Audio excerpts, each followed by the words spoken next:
Hi everyone, today's headlines. Nagaland recorded 5 recoveries from COVID-19 yesterday, total tally at 11,533. COVID-19 vaccination dry run underway in Nagaland. PDA welcomes the decision of NSCN led by General Retired Nikki Sumi to join the ongoing peace process. Chennai luxury hotel turns COVID-19 hotspot after 85 people test positive. A continent where the dead are not counted. PM Modi to inaugurate Kochi-Mangaluru gas pipeline on January 5. India likely to approve 2-dose regiment for COVID-19 vaccines 4 weeks apart. News in details. Nagaland recorded 5 recoveries from COVID-19 yesterday, total tally at 11,533. Nagaland recorded 5 new recoveries from COVID-19 yesterday, January 2, 2021. Taking the total count in the state to 11,533, updated Health Minister S. Pangi yesterday, where 4 patients recovered from Dimapur and 1 from Kifari. There were no new cases detected yesterday, updated Pangi. Active cases stands at 186 and the total number of positive cases detected so far is 11,929.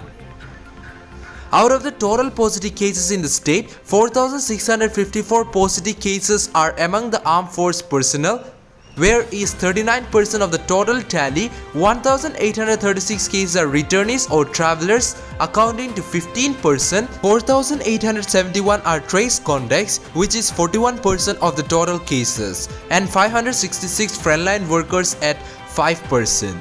As per the severity of symptoms, 160 active cases are asymptomatic, and among the symptomatic, 18 active cases are mild, 3 active cases are moderate on oxygen, 1 active case are severe on oxygen, and 4 is critical in ICU and on ventilator. So far, the state has reported 69 deaths of COVID-19 patients, 10 deaths of COVID-19 are not related to COVID, and 131 cases of COVID-19 are migrated, informed Nagaland Health and Family Welfare Department. COVID-19 vaccination dry run underway in Nagaland. The second phase of the COVID-19 vaccine dry run started across the country yesterday, January 2, 2021. In Nagaland, dry run for the COVID-19 vaccination was held at School of Nursing, District Hospital Dimapur from 9 am yesterday morning. As informed by the Ministry of Health and Family Welfare, dry run for COVID-19 vaccine administration is conducted in all states or union territories yesterday in 116 districts across 259 sites. Meanwhile, the Union Health Minister Dr. Harshvardhan appealed to the people not to be misguided by rumors regarding safety and efficacy of COVID-19 vaccine.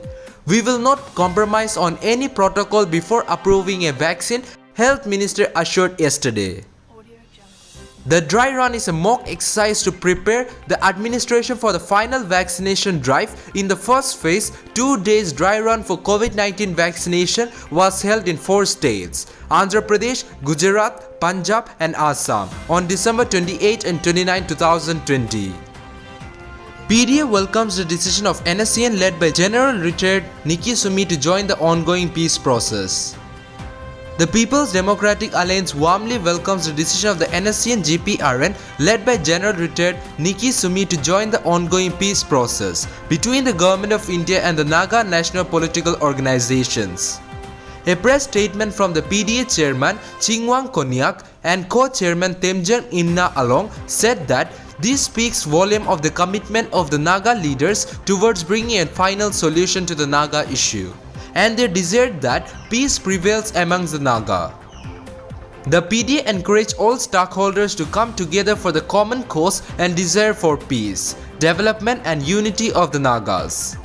PDA further appealed to the Government of India and the negotiating parties to expedite the ongoing talks so that the much anticipated final settlement of the Indo-Naga political issue is realized in a honorable and inclusive manner in 2021.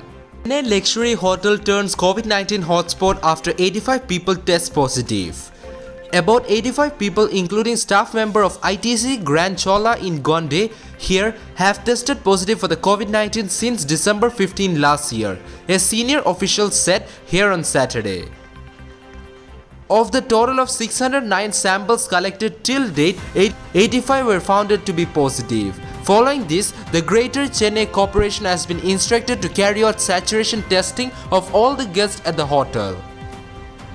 Health Secretary J. Radhakrishnan said, ITC Grand Chola in a release said all events at the property have been conducted in adherence to the norms mandated by the authorities. Additionally, only 50% capacity of the hall is used to ensure maximum distancing and safety, it said.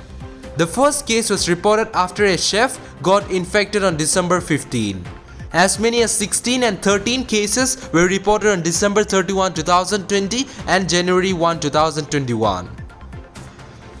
Of the total of 609 samples collected till now from the hotel and in and around the residence of the staff, 85 have so far been found to be positive. They all displayed mild symptoms and were sent home after treatment, Radhakrishnan said. ITC Grand Chola said all associates were regularly tested and monitored, which is an ongoing process and part of our hygiene protocol. Extreme care and diligence continues to be followed at all touch points and all necessary information has been shared with the authorities, it said. Radhakrishnan said hotels are periodically screened and have been sensitized. They were also told to strictly adhere to the government guidelines on precautions. The Chennai Corporation was asked to conduct saturation tests for all the residents of the hotel, he told reporters when his attention was drawn to the new emerging cluster at the hotel. Close on the heels of 200 students of IIT Madras testing positive for COVID-19 in December last. A continent where the dead are not counted. Christopher Johnson was known for two things: his enthusiastic dancing in the street, which made everyone laugh, and his habit of hurling insults at strangers, which constantly got him into trouble. So, when Johnson died in late September, likely of sepsis after a leg injury according to friends, everyone in Oluthi, his lively neighborhood in Nigeria's biggest city, heard. Everyone, that is, except the government registered responsible for recording deaths. As the coronavirus pandemic has swept across the world in 2020, it has become increasingly evident that in the vast majority of countries on the African continent, most deaths are never formally registered. Reliable data on the country's deaths and their causes are hard to come by, which means government can miss emerging health threats, whether Ebola or the coronavirus, and often have to formulate health policy blindly. PM Modi to inaugurate Kochi-Mangaluru gas pipeline on January 4. Prime Minister Narendra Modi is set to virtually inaugurate the Kochi-Mangaluru GAIL natural gas pipeline on January 5 at 11 am, which was recently completed after facing multiple hurdles. The 450-kilometer long natural gas pipeline has already started supplying natural gas to Mangaluru Chemicals and Fertilizers and will soon supply to OMPL and MRPL, GAIL, Chairman Manoj Jain told the press. The pipeline passes through Nagaland, Thrissur, Palakkad, Kozhikode, Kannur and Kasaragod before reaching Mangalore.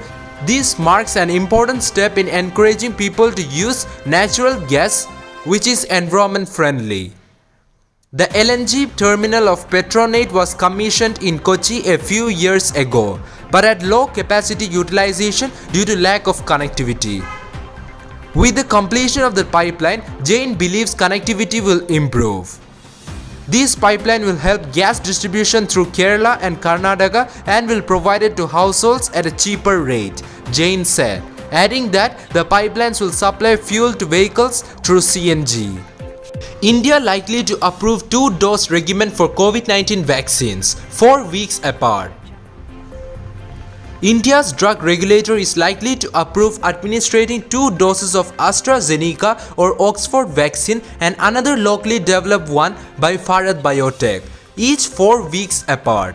Two sources with knowledge of the matter told Reuters on Saturday. Experts at India's Central Drug Standard Control Organization have already approved the vaccine and a final decision is expected to be announced by the agency chief at a news conference scheduled on Sunday. That's all for now. To get this latest news, don't forget to subscribe this channel. Thank you.